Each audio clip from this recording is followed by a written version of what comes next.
ada apa? Nggak ada, tidak ada excuse buat saya tadi telat, saya tadi motretnya agak kesini dikit, agak sana dikit, nggak ada kayak gitu. Jadi lighting salah, komposisi salah, apapun salah udah dibuang, gitu. Nggak bisa. Kita edit dikit aja, pasti ditanya. Ini ada editan di gambar, begitu tahu kita diedit, buang, walaupun bagus. Bedanya di situ sih. Cuma BB itu enaknya di BB kita dilatih buat kayak mungkin Firly yang sering ya dia pitching ide-ide buat ngambil buat angkat masalah atau tema atau isu. Di ban bergerak lebih bebas kita buat membagi. Ini langsung gas aja nih. Oke. Nah, ini cerita apanya ya? Intinya foto jurnalistik. Nah ini, oke. Kayak ini sebenarnya foto pembuka nih David. Cuma buat ngeliatin aja sih. Jadi si ini tuh lagi apa ya? Di Kebon Jeruk ini di stasiun lama di bagian belakang lagi apa? Yang dibongkar-bongkar itu apa namanya? Penertiban rumah-rumah itu, eksekusi rumah, eksekusi kampung. Tadi aku lebih penekanan ke jangan merekonstruksi adegan atau merekayasa adegan lagi. Kalau di foto jurnalistik itu tegas tidak boleh merekonstruksi adegan. Tapi di lapangan itu banyak kejadian-kejadian yang kayak gini contoh. Ini dia lewat bawa rice cooker dari rumahnya udah dirobohin, dia bawa rice cooker. Saya motret apa adanya.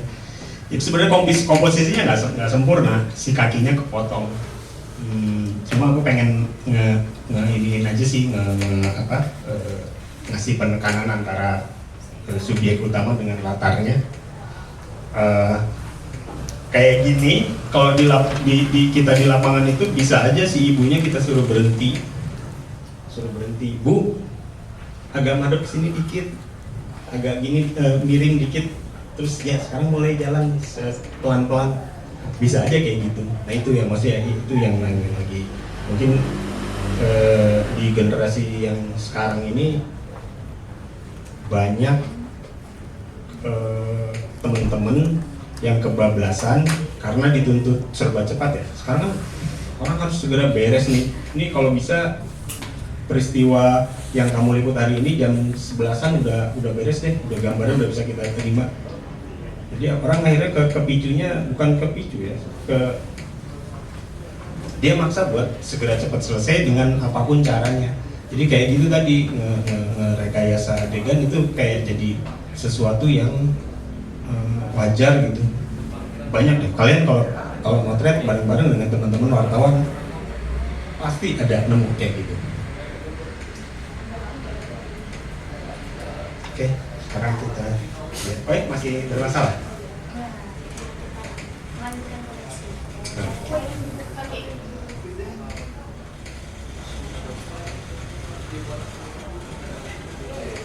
Ini waktu gempa di Cianjur hari pertama dan hari pertama yang ini dan hari-hari berikutnya. Contoh foto-foto tunggal, Spot News ya, masuknya di Spot News. Oke. Nah, maksudnya kita belajar. Saya lebih suka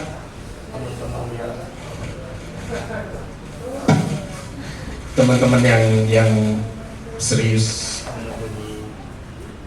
menekuni atau mempelajari foto jurnalistik. Saya lebih kenalkan itu. Geser tuh geser.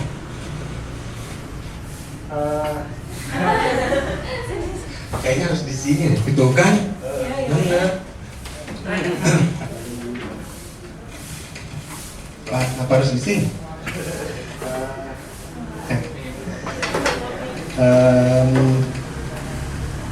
Saya lebih suka kalian itu memulai dengan foto-foto tunggal, ngambil foto-foto peristiwa harian yang sifatnya hard news atau spot news itu ya, seperti kayak gini.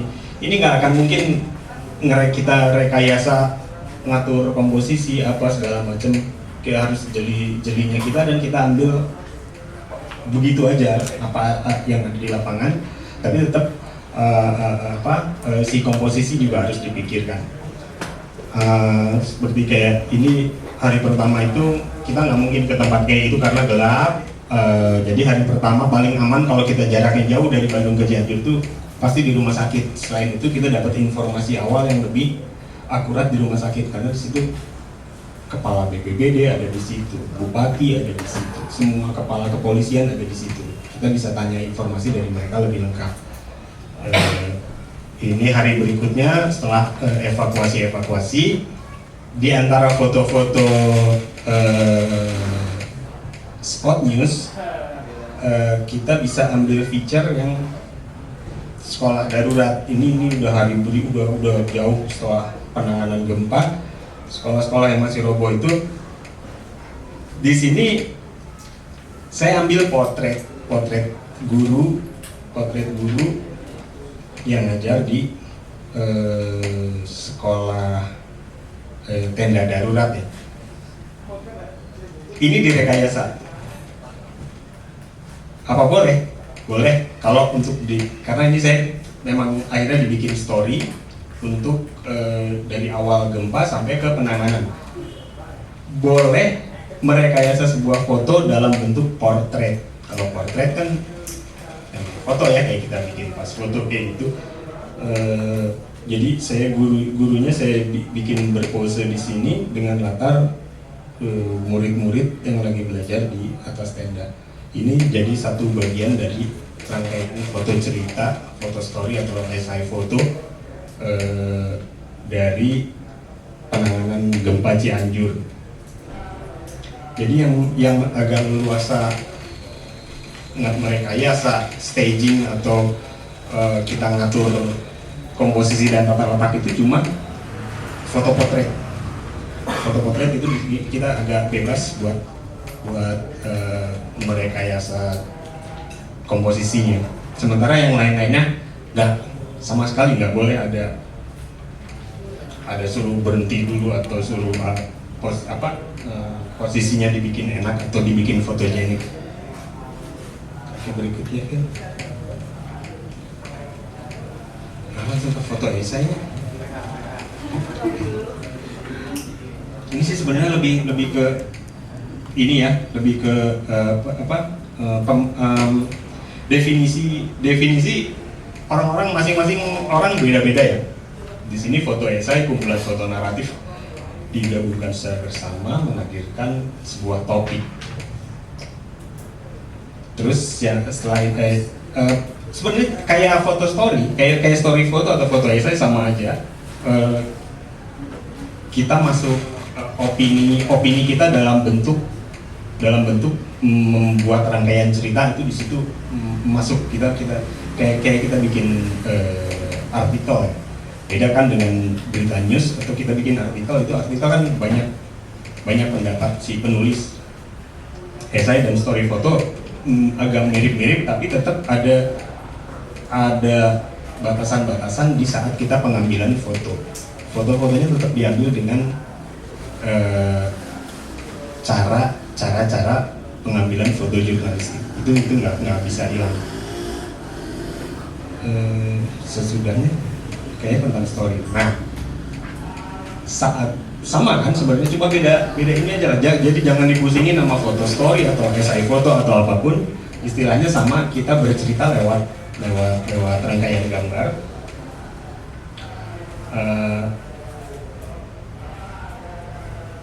Nah, di sini yang harus digarisbawahi ini. Sebenarnya di dua itu harus digarisbawahi dua ini. Di sini hanya merekam fakta yang terjadi saat itu, kecuali potret. Karena potret kita ingin menonjolin si subjek utama kita dengan elemen-elemen yang mendukung cerita yang kita kembangin.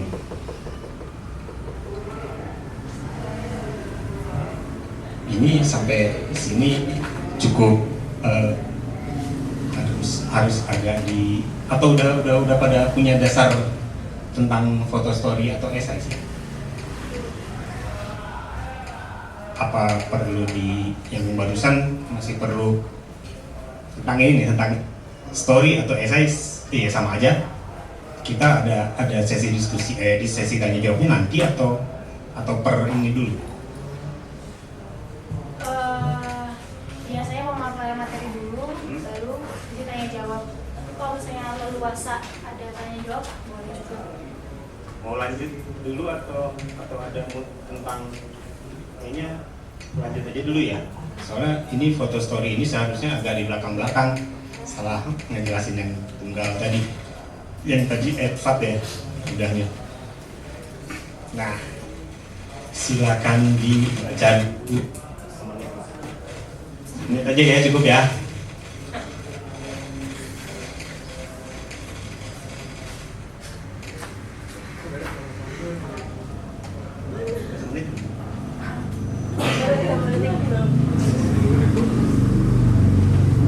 Itu kayaknya logonya ya salah tuh, harusnya JO, orang salah ngetik ya.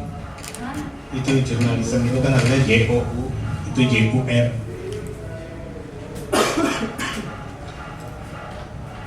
Oke, advat mungkin udah sering dengar ya, diskusi-diskusi foto atau pelatihan fotografi selalu nemuin istilah ini nggak? Pernah nemuin istilah ini nggak sebelumnya? Ada yang udah tahu tentang advat? Ada yang belum pernah? Belum pernah lah, kejauhan dari fotonya. Berarti yang kalau nggak yang ini yang menurut gua udah tahu berarti udah pernah. Kalian udah pernah tahu metode advat ini. Ini sebenarnya buat ini aja sih, buat memudahkan kita motret.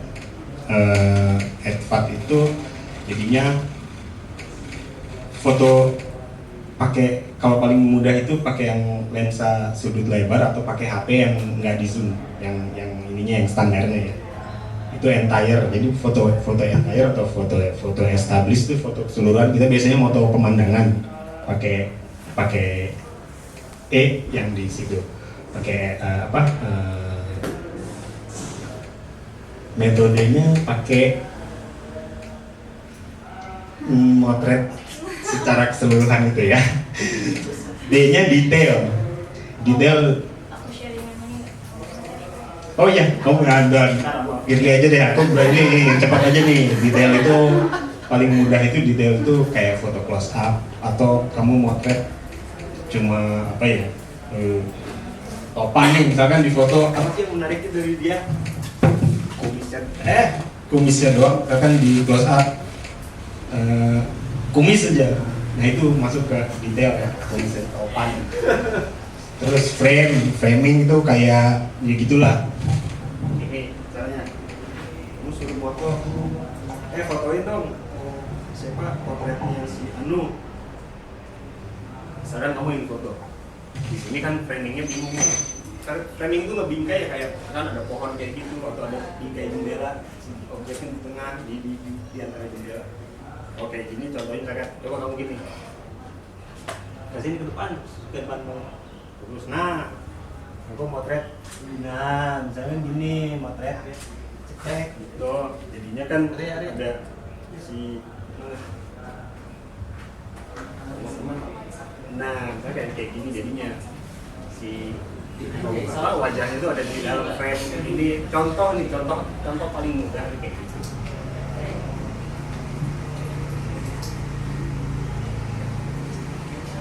Terus udah framing. Art itu angle itu sudut. Kamu motret dari atas sejajar mata atau dari bawah atau naik ke atap gedung, motret ke bawah. Terus time itu sebenarnya lebih ke pencahayaan, jadi kecepatan rana yang kita pilih. Mau motret pakai slow speed biar pengen dapat efek,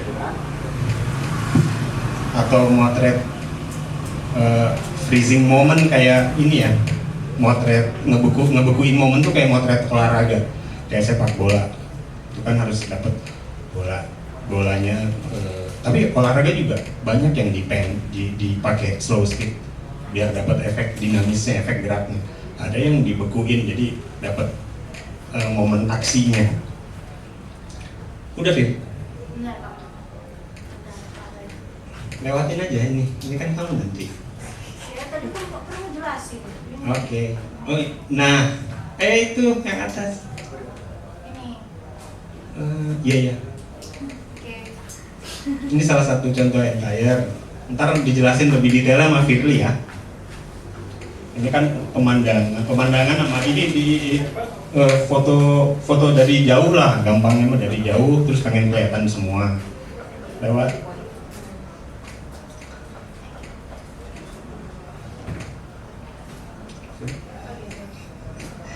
Ini detail, cuma ngambil kayak ini juga foto potret. Saya pengen bikin detail itu di sini ininya.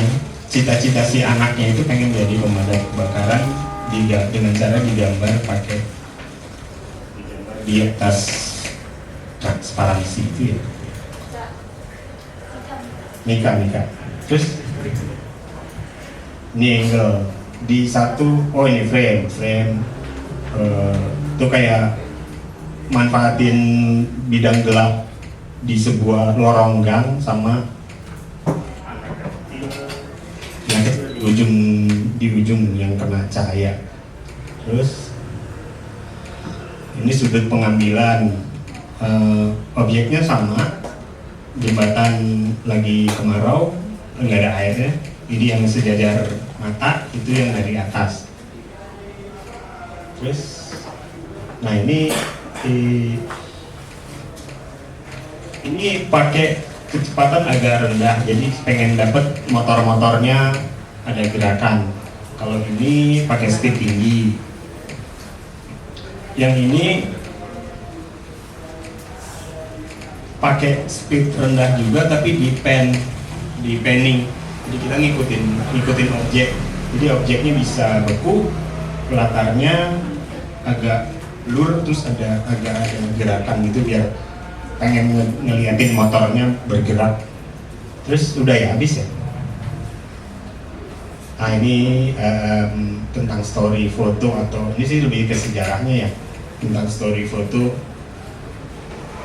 Dimulai tahun-tahun segini tuh karena kamera-kamera cepat dan ringkas tuh waktu mulai ada itu menjelang Perang Dunia Kedua. Itu mulai ada kameranya lebih kecil, lebih ringkas.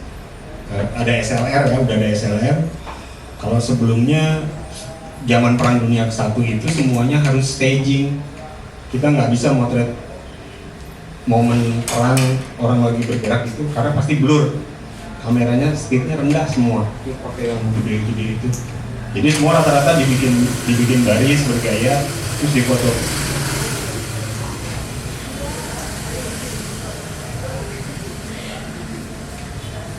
Salah satu contoh fotografer yang keren banget bikin story itu Eugene Smith.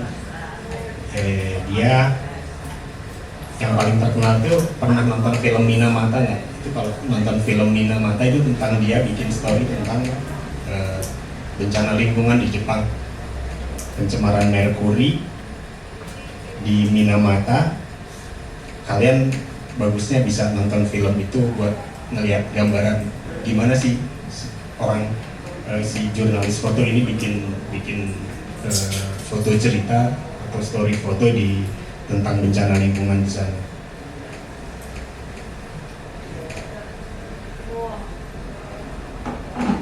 Nah, ini yang penting, membangun ide. Jadi kalau mau saya bikin story, kalau bikin story itu Firly juga mungkin sama, ngebangun ide dulu.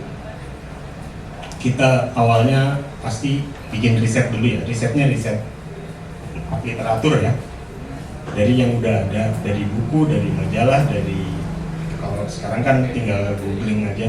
Kalau waktu internet nggak leluasa, mungkin kita harus banyak dari buku-buku atau dari laporan-laporan media lain yang udah ada, terus kita lihat apa yang bisa diangkat lagi dari si cerita itu. Itu kita ngembangin ide di situ, terus kita ke lapangan, bisa langsung motret, bisa langsung riset. Sambil riset lapangan, kita bisa bikin foto-foto awal, terus biasanya balik lagi sekali, 2 kali, atau sampai 3 kali karena ada momen-momen penting yang nanti kejadiannya mungkin baru ada besok. Nah, jadi kita harus masih ada bolak-balik beberapa kali. Ada juga story foto yang kita bisa selesaikan hari ini. Contohnya sekarang ada aksinya Wanggi yang tentang Palestina. Di mana? Di alun-alun ya. Oke, itu kita bisa bikin itu sehari sekali ini jadi, cuma harus dari awal mungkin.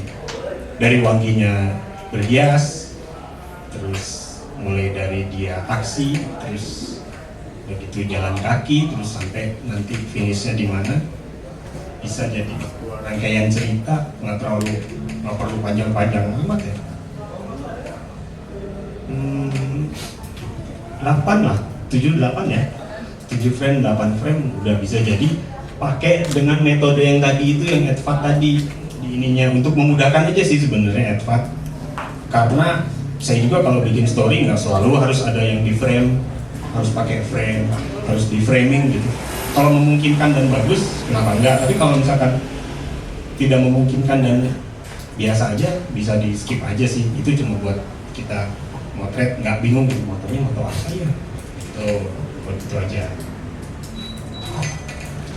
Habis ya? Sekarang berarti silakan sesi tanya jawab. Ya.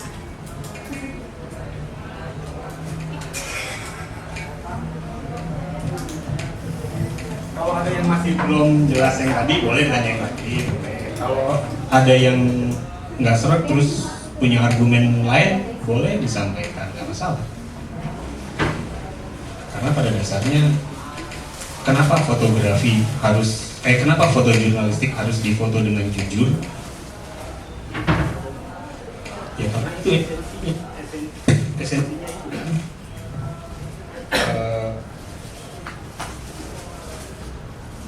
Kita ngebiasain untuk mengabadikan atau merekam momen sehari-hari yang kita liput. Ya harus apa adanya, tapi dengan bekal metode yang tadi. Jadi nggak sekedar apa adanya di foto begitu aja, tapi kita bisa pikir komposisinya, pikirkan latar belakangnya, pikirkan latar depannya apa, di samping subjek utamanya. Terus berpikirnya itu dipikir ya, termasuk komposisinya. Pokoknya yang penting mah harus rekam peristiwa yang terjadi saat itu. Nggak boleh diulang, nggak boleh di kayak gimana, kecuali ada foto potret menjadi bagian dari pemotretan gitu. Itu baru boleh.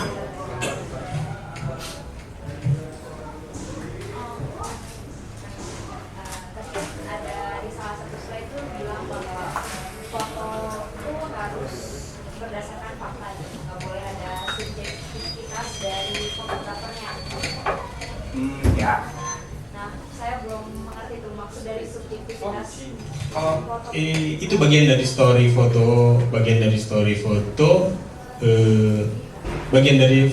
foto itu ada subjektivitas si fotografernya. Itu kayak saya mau bikin cerita tentang Palestina, tapi saya nggak berdiri di tengah di sini karena saya mau bikin story, bukan mau bikin foto berita ya. Kalau foto berita kita cukup isi captionnya, kejadian saat berlangsung 5W1H itu siapa, di mana, ngapain, terus nulis Oh, pokoknya gitulah. Jadi itu harus ada subjek, peristiwanya harus diceritain, lokasi, termasuk kejadiannya kapan, itu harus diceritakan tanpa di caption itu tanpa ada opini kita. Israel itu biadab karena membunuh warga sipil di Palestina. Nah itu yang maksudnya. Kalau dibagi di foto story atau kita bikin esai foto, kita boleh, kita ada opini kita di situ. Jadi lebih ke gambarnya kita lebih berpihak, banyak yang buat ngegambarin memang si Zionis ini emang begitu. Ternyata dia ada pembantaian manusia di sana. Nah gitu. Feature ya, feature ya kayak sama. Jadi bertanya, kalau misalnya jadi tadi untuk foto esai sama story itu jadi sama atau beda? Dan kalau beda itu kita bisa ngebedainnya dengan cara kayak gimana? Sebenarnya kayaknya cuma istilah aja ya. Istilah nggak tahu ya kalau orang lain, kalau saya sih ADP. Nah, gimana cara mengkomunikasikannya? Waktu itu tuh mengkomunikasikannya dengan cara approach dulu ke komunitas yang memang memberi pendampingan. Pertama itu. Nah, setelah itu retorika penyampaiannya. Aku menyampaikan seperti ini. Perkenalkan, saya Firlia Putri-Cantika, fotografer dari Bandung Bergerak. Saya ingin menceritakan, waktu itu sebenarnya pengennya menceritakan kekerasan seksual, tapi kan jenis kekerasan seksual tuh banyak banget dan mencangkup KDP ini. Kalau misalnya ada yang didampingi ataupun penyintas yang sekarang jadi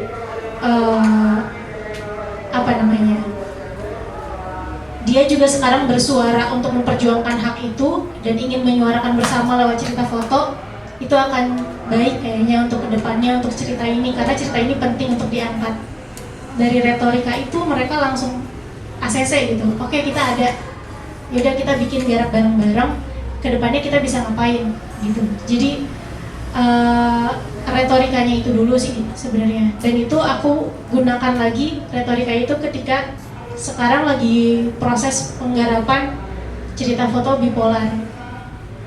Sama retorikanya kayak gitu, cerita kamu penting, gimana kalau misalnya kita ceritain bareng lewat cerita foto kayak gitu, tapi dengan mempertimbangkan izin kamu. Kalau misalnya ceritanya nggak apa-apa nih divisualisasikan, cuman kalau bisa wajahku jangan ya, kalau misalnya kata narasumbernya. Oke, jadi kita harus bisa cari alternatif dan cari referensinya. Nanti kalau saya udah nemu referensi, banyak referensinya ada di Seven Photo atau misalnya di PH Museum, itu banyak referensinya di sana. Nanti kalau udah nemu referensinya dikasihin, gimana kalau misalnya kita buat foto yang kayak gini, didiskusikan bersama. Jadi ketika ada diskusi itu mereka pun akan terbuka. Gitu sih kurang lebih untuk berdialog dengan narasumbernya. Gitu.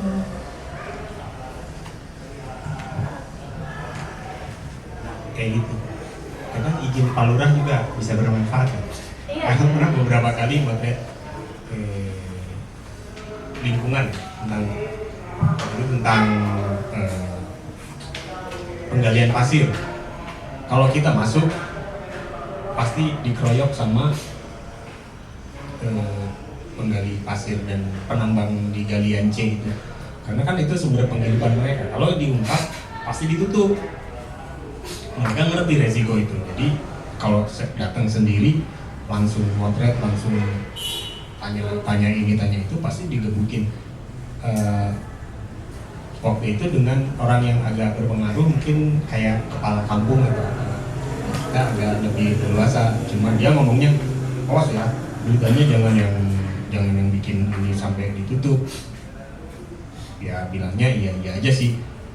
Tapi saya nggak ngegiring opini ke ini teh merusak lingkungan, ini jelek, ini buruk, ini buat lingkungan, ini harus ditutup. Enggak, biar yang baca sendiri yang berpikir, atau misalkan dibacanya sama instansi terkait, biar dia sendiri yang berpikir ini emang merusak atau enggak sih, kok didiemin terus selama ini, kok enggak, kalau ditutup resikonya apa gitu. Contohnya kayak gitu. Ada lagi yang masih bingung. Dan jangan terlalu mikir ke story atau esai dulu ya, pikirin foto-foto tunggal aja dulu. Kalian punya kendala nggak kalau motret di lapangan? Biasanya kalau yang dulu saya awal-awal tuh, ini mau nggak ya orang ini difoto? Nah deketin tuh agak ragu gitu kalau mau motret. Pasti begitu. Awal-awalnya saya juga gitu, ini motret orang ini kira-kira dia mau nggak di foto? Kayak gitu nggak? Atau memang udah biasa? Karena kayaknya mungkin sebagian udah biasa kali ya, motret peristiwa ini, demo nih di demo.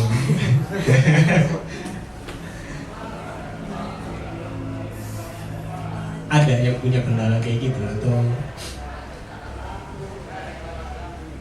kalau pakai HP lebih leluasa sebenarnya, orang nggak akan terlalu. Iya. Oh iya, aku tuh punya contoh Iya. ya. Oke, di sedikit lah. Contoh liputan harian pakai HP karena waktu itu baterainya habis. Nah itu juga jangan lupa ya, selalu kira-kira nih kalau tinggal 2 strip lagi, mending habisin dulu deh.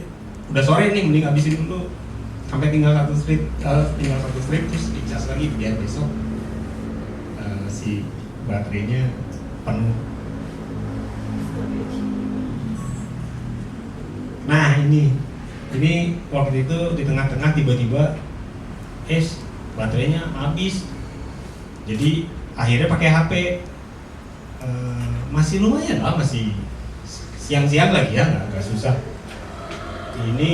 Ini pakai yang sebenarnya pakai metode advance itu tadi untuk ngemudahin alur cerita aja. Kayak tadi yang barusan ada patok foto pertama tadi kan, itu saya ngambil detail patok itunya aja sih, Bandung 9 kilo atau apa, latarnya kampung banjir. Terus berikutnya ini sambil berdiri, motretnya kalau saya sambil berdiri lah. Yang tadi sampai kantor. Ini jadi yang ini angle ya. Oke, yang tadi detail, yang ini angle. Jadi latarnya pom bensinnya banjir, jalannya banjir sih, ini mogok motornya. Terus ini masih ke detail juga, rawan banjir pas lagi banjir, agak kontradiksi mungkin. Terus ini nggak tahu apa ya ini. Nah ini biasanya foto ragu ya, ragu-ragu. Ini mau nggak orang ini difoto ya? Ini atau momen ini bisa difoto nggak ya? Ini agak-agak ragu mungkin, soalnya komposisinya nggak enak ya, komposisinya jelek. Terus ini tunggu, ini dari bawah apa dari atas? Sama yang tadi ya, sama kayaknya, cuma beda ini aja lah, beda kendaraan aja. Nah, ini entire, masih ada lah nyangkutnya, entire, detail, time masuk, soalnya beku semua ini, nggak ada yang dibikin slow speed. Terus, nah ini masuk ke angle, ini dari bawah. Terus harus banjir ya. Kalau jadi jurnalis foto banjir, ya berarti harus basah. Kering harus kekeringan gitu, kita nggak bisa. Kalau teks mungkin masih bisa lihat suasana, bisa dia gambarin, terus nyemplung segini dikit lah biar ngerasain dingin apa enggak airnya, udah.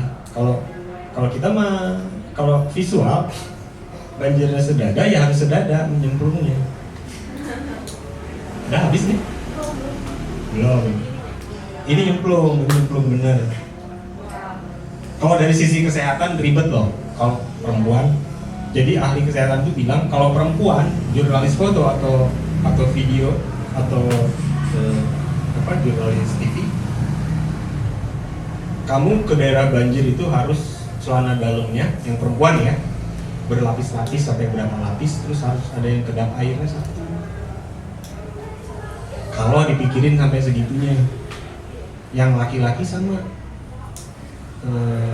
harus ada yang bisa nutup, pokoknya itu apa, urin ya, yang hubungannya ke lubang urin itu harus tertutup. Ya mana bisa gitu kayak gini mau mikirin harus nutup ini nutup itu. Ya gitulah. Nanti kalian kamera duluan ya? Ya lebih baik kameranya kering. Terus, oh ini bagian dari cerita. Waktu itu cerita tentang sejarah kina di Bandung, di dataran tinggi Bandung. Kayaknya foto pertama bukan ini nih. Nah ini foto pertamanya. Jadi awalnya sejarah kina itu yang menarik. Saya pertama motretnya di pabrik yang di Cibodas, desa Cibodas itu di Lembang, Maribaya, terus ke sana. Pokoknya terus aja ke sana lah, mau ke arah Gunung Bukit Unggul. Di situ pabrik yang masih berproduksi dari zaman Hindia Belanda. Itu dulu yang pertama. Terus udah gitu setelah ngumpulin data, riset segala macam, akhirnya ternyata di Kabupaten Bandung lebih duluan di Cinyiruan yang di sini. Jadi akhirnya dibuatlah foto pertama itu, ini story buat di BB. Nggak dipilih semua, jadi dari berapa biji, dari 14 atau berapa belas itu nggak kepilih semua. Pertama yang di sini dulu, di sini udah nggak ada sama sekali penanda ini teh dulu perkebunan kina cukup besar dan awal-awal cuma ada tugu peringatan. Akhirnya ya udah deh diambil tugu peringatan itu. Kalau cuma tugunya doang kayaknya agak kurang ini, jadi ada elemen manusia di situ buat lebih hidup aja gambarnya. Oke. Nah ini patung si Jung Hun, Franz Wilhelm Jung Hun. Ini fosil dari pohon kina tertua yang ada di Kabupaten Bandung. Jadi cuma ada tinggal tunggulnya doang, terus taruh di situ. Jadi yang kayak gini detail-detail kayak gini harus diambil. Terus ini setelah dari situ dapat akhirnya informasinya itu dari setelah Cinyiruan, ternyata di Cinyiruan itu di Pangalengan. Dari Pangalengan ada lagi yang harus dikejar di Kertasari. Kertasari itu ke arah mata air Sungai Citarum ya. Semua orang sana. Jauh bisa sih. Iya jauh. Ini kebunnya namanya Cikembang. Ini sisa pabrik itu cuma tinggal ini. Sebelahnya itu ada sekolahan, jadi anak-anak sekolah itu suka main-main di sini. Nggak potret sih, ini mereka lagi istirahat atau lagi apa, jadi yang lagi diam-diam di situ ya udah difoto aja. Lagian mereka seneng begitu ada kamera, ya udah nggak perlu pusing-pusing lagi. Oke. Ini tanaman kina yang di Cikembang yang masih ada dan yang masih hidup, sisa-sisanya ini masih hidup. Ini kina semua. Yang ini kina semua. Mungkin ya setua pabrik itulah umurnya. Oke. Kalau yang tadi boleh ya, yang kebun kina ini kalau nggak ada manusia sebenarnya nggak ada masalah, karena kita mau nonjolin dari sisi ininya ya, sisi sejarahnya. Kebetulan aja ada petani di situ. Baru kelihatan ya, itu ya hitam putih kayak gitu. Ini kebun kina yang udah hilang. Ini tadinya kina di sini semua. Ini rumah dinasnya Jung Hun yang pertama. Ini kebun apa ya? Purbasari kalau nggak salah. Ini Purbasari itu masih di Pangalengan. Jadi kebunnya udah nggak ada, sisanya konon katanya ini rumah dinasnya sih. Kalau nanya dari laporan-laporan media sebelumnya atau di Google juga masih ada. Terus saya nanya ke rumah sakit Jung Hun, di sana ada rumah sakit Jung Hun ya, ada RSUD Jung Hun, udah jadi benda cagar budaya juga sekarang. Iya, itu rumahnya Jung Hun yang waktu dinas di sini. Jadi dia ngembangin kina di sini nih. Kebunnya namanya Purbasari. Terus ini makamnya Yung Hun yang di Maribaya, mungkin di Maribaya, di apa itu yang Palembang kan? Jayagiri. Makamnya di sana. Rumahnya udah nggak. Nah ini rumah Yung Hun yang konon katanya rumah Yung Hun sekarang dipakai untuk rumah dinas kepala RSUD Pasir Yung Hun. Lewat lagi. Ini pabrik yang di Bukit Tunggul, yang di Gunung Bukit Tunggul masih beroperasi sampai sekarang. Nah yang ini yang agak ribet, yang ini karena kita perlu izin, kita perlu bikin surat peliputan supaya bebas di dalam mengambil gambar-gambar. Oke. Ini petani-petaninya yang pulang itu kulit kina ya yang di dalam karung. Ini mesin pengeringnya di dalam pabrik. Tahu nggak kina apa? Hah? Oke. Pohon? Terus buat? Obat, iya benar obat. Obat malaria, termasuk yang kemarin buat COVID juga. Terus buat Coca-Cola. Di minuman-minuman berkarbonasi itu ada unsurnya salah satu ini. Terus obat ini, obat itu, sama kosmetik juga kalau nggak salah ya. Ini lagi kulit kina kering itu taruh di ini, terus nanti di atas tuh di ininya dihalusin, digerus. Terus ini proses pengeringan. Ini mesinnya, detail mesin yang saya ambil di dalam mesin pengeringnya. Jadi yang kayak gini juga jangan lupa diambil, karena ini benda-benda sebenarnya heritage semua ya, tapi masih berfungsi sampai sekarang. Terus udah ya. Nah, itu sih sejarah kina. Apa tantangannya? Tantangannya sebenarnya cuma jarak sama rute aja. Kalau saya banyak tahu ilmu kita nambahnya apa waktu ke Purbasari sama ke Cikembang. Oh ternyata di sini teh masih ada pohon yang umurnya beratusan tahun, pohon kina dari zamannya si Yung Hun itu ngembangin di dataran tinggi Bandung Selatan. Kendalanya sebenarnya cuma itu aja. Jadi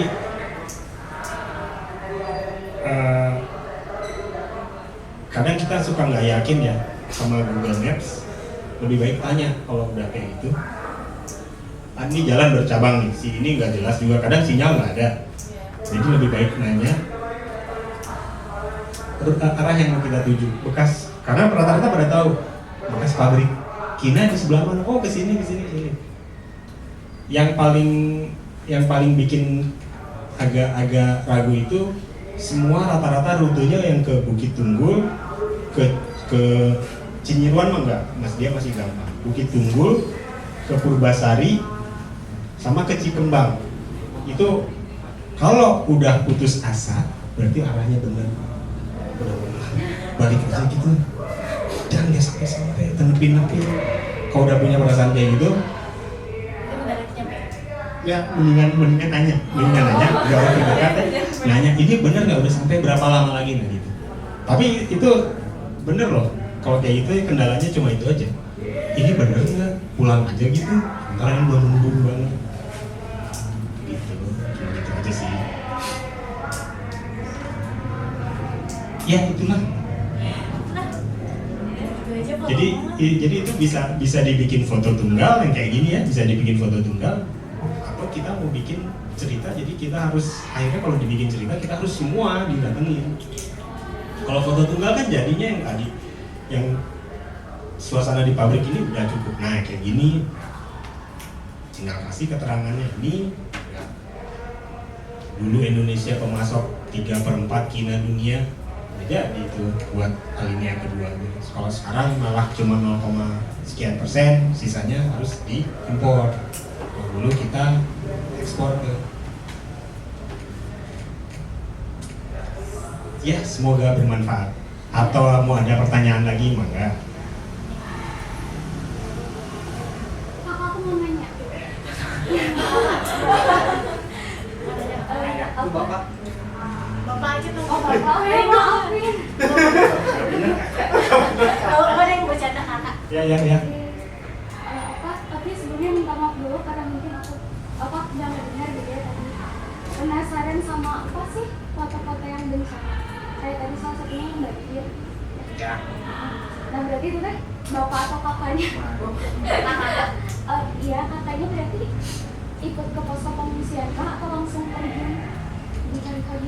Kalau posko pengungsian pasti ada di situ gitu. Ada, misalkan poskonya kan udah ada biasanya di Dayakolot ada beberapa posko. Posko mah gampang ya. Yang paling harus segera diselesaikan itu yang kayak gini dulu. Kalau saya ya, tapi ada juga yang ke posko dulu, ke tempat banjir. Karena kalau ke posko dulu kan kering nih, enaknya itu. Posko dulu kering, ntar kalau seringnya malah kita basah dulu baru ke posko. Nanti bingung sendiri, mana ya motonya gimana mau masuk basah.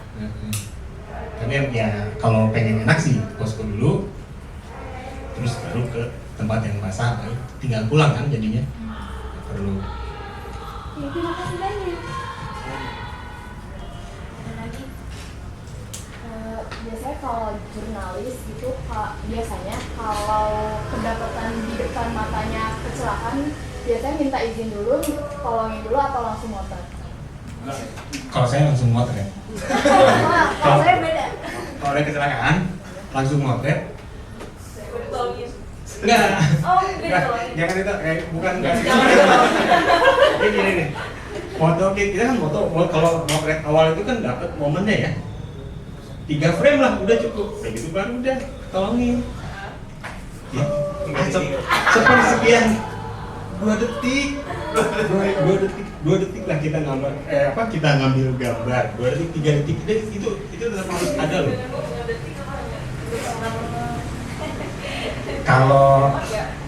Kalau yang di jalan atau di yang kayak gini yang masih bisa nggak terlalu fatal lah, bisa kayak gitu. Tapi mungkin kalau lokasinya fatal mungkin bisa beda cerita ya. Mungkin kita bisa lebih baik nolongin dulu. Gambar itu belakangan. Kayak misalkan kayak daerah konflik mungkin harus ngeduluin yang harus nyelamatin dulu lah, masa motor dulu. Nyelamatin diri Atau bisa juga dari gini kameramen tinggal gini.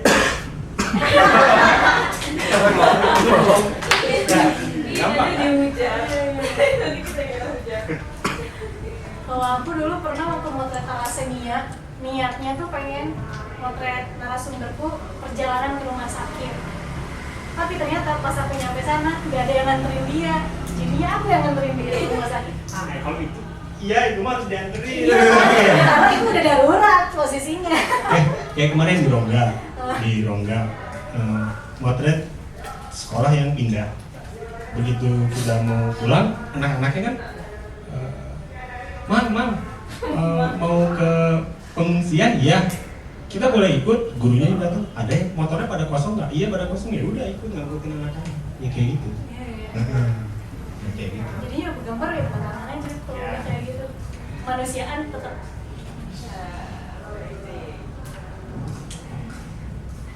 Tuh. Dengar ini semua kayak. Udah ya. Challenge. Oh, Iya nanya. Saya latih. Iya lah ini. Ini kan ada itu tuh di foto yang depan itu kan. Yang mana? Ya itulah pokoknya. Ya itu hitam putih kan maksudnya. Oh, Nah di foto yang di Canva itu kan hitam putih, yang tahu kalau hitam putih itu apa kan? apa? Ya, Apa sih? ya berbicara tanpa apa sih? Kayak itu kan ngerti kan? Nah itu. Kalau hitam putih, sedangkan tadi foto yang banjir itu nggak hitam putih gitu. Yang ngebedain antara foto banjir sama hitam putih, kenapa yang banjirnya nggak hitam putih fotonya? Apa kenapa? Itu sengaja pakai HP ya. Yang bagus-bagusnya udah di kamera. Itu pakai HP itu supaya nih ada kayak gini nih, lagi ada diskusi atau lagi ada lagi ada diskusi tentang fotografi, terus karena kan orang suka, saya nggak punya kamera, kayak itu handphone kan ada kameranya, jadi ini mah cuma alat aja, SLR itu cuma alat aja, kalau nggak ada ya pakai ini, video pakai ini, foto pakai ini, kualitasnya udah bagus kan, jadi nggak ngebatasin jurnalis tuh nggak terbatas sama nggak bawa kamera gede deh, cuma pakai HP. Kalau hitam putih dari warna di convert ke BW itu tidak nggak jadi masalah apa. Yang jadi masalah itu kalau kita bikin rekayasa peristiwa terus difoto, mau segimana bagusnya juga ada tetap aja kejadiannya nggak ada itu, tapi dijadiin foto harian, jadiin foto peristiwa, itu yang salah. Kalau dari warna di convert ke BW itu sama aja lah, kayak misalkan koran PR ini halaman warna apa di hitam putih nih, kan sama, dari warna dia rubah ke halaman hitam putih, halaman warnanya cuma di depan doang, jadi nggak ada masalah. Tapi buat pemaknaannya bisa beda. Bisa sebenarnya lebih sulit untuk, karena kita nggak boleh ngutak-ngatik terlalu bebas, cuma yang minimal aja. Dari warna ke hitam putih itu suka agak ngejebak karena beda ininya ya, beda nangkap spektrumnya ya. Kalau kita motret BW asli dengan BW yang dari dikonvert dari ini, kadang jadi pas lagi motret warnanya kita yang harus ngerti ini foto warna ini mau kita convert ke black and white, harus dibikin sedikit over atau dibikin under. Kalau saya lebih cenderung ke over kalau mau di-convert ke BW gitu. Cuma detail itu tetap harus dipikirin sih, karena BW kan cuma hitam, putih, abu. Di antara itu ada yang hitam detail, ada putih detail, ada abu-abu dengan detail. Itu yang bikin rumit. Kalau BW lebih rumit. Terus kalau foto pemandangan indah di warna ini indah banget, begitu kita convert ke BW jadi mencekam suasananya, jadi serem kayak gitu. Itulah Ya, mantap. makasih. Challenge. Dari aku mau nanya, boleh. Tadi kan pertanyaan kenapa fotonya hitam putih itu kan belum terjawab, belum spill gitu. Itu pertama. Terus tadi kan dibilang bahwa foto yang langsung dijepret itu langsung hitam putih atau boleh berwarna dulu terus nanti di edit lagi. Kalau aku pribadi sebagai fotografer BB itu langsung dari kamera hitam putih. Kenapa? Karena biar nggak double editing. Udah jadi, frame-nya udah jadi, aku tinggal kirim ke editor, beres. Tapi kalau misalnya memang motret kegiatan komunitas, ada kepentingan komunitas yang mungkin komunitas juga perlu dokumentasi itu, akhirnya perlu juga motret pakai format RAW. Itu mentahnya. Jadi kalau kita ngedit dari RAW itu sebenarnya masih baik-baik saja. Kalau saya editnya ke convert ke hitam putih atau misalnya diedit tipis-tipis buat yang berwarna, itu masih bisa. Terus kenapa BB hitam putih? Kita ganti. Kenapa BB hitam putih? Sebenarnya karena waktu lahirnya BB tahun 2021 itu kalau nggak salah waktu itu tuh udah ada 40.000 media online di Indonesia yang terdata, tapi di lokal juga di Bandung Raya juga udah banyak kan itu. Nah, terus gimana caranya biar kita terbaca sama Google? Akhirnya kita menandai dengan foto hitam putih. Foto hitam putih, dan sebenarnya kalau di Google tuh entah kenapa pokoknya algoritmanya tuh kalau foto hitam putih cenderung ada di atas. Kalau saya jangan yang apa ya, Pabrikina, saya teman-teman searchingnya sekarang Pabrikina di Google dan image, kemungkinan foto Prima Mulia yang muncul. Ada mungkin coba aja kok print. Maksudnya foto hitam putih akan lebih mudah terbaca di atas, entah itu algoritmanya seperti apa. Atau misalnya Dago Elo, sekarang saya Bandung Bergerak, fokusnya di sana juga, penggusuran Taman Sari misalnya, kayak gitu. Biasanya ada di paling atas. Cuman lebih jauhnya itu karena bukan klasik aja sih, cuman foto hitam putih itu tetap menyampaikan fakta dengan sederhana tanpa mengurangi maknanya. Itu. Ada mungkin sini tulisannya turn on wifi. Bu ya disambungin wifi dulu. Itu foto hitam putih. Iya, ada Bandung Bergerak. Emang sih langsung di halaman awal ya? Iya, jadi foto hitam putih itu terbaca ya sama Google. Kita baru tahu itu setelah 1 tahun gitu. Kira itu ya Mas Joko aja belum mundur. Iya, sama kepala sekolah kita tuh. Iya kan, warna itu kan yang lain itu warna, udah Iya. warna semua, kita harus lihat. Ciri khas ya. Jadi hitam putih, dan sejauh ini yang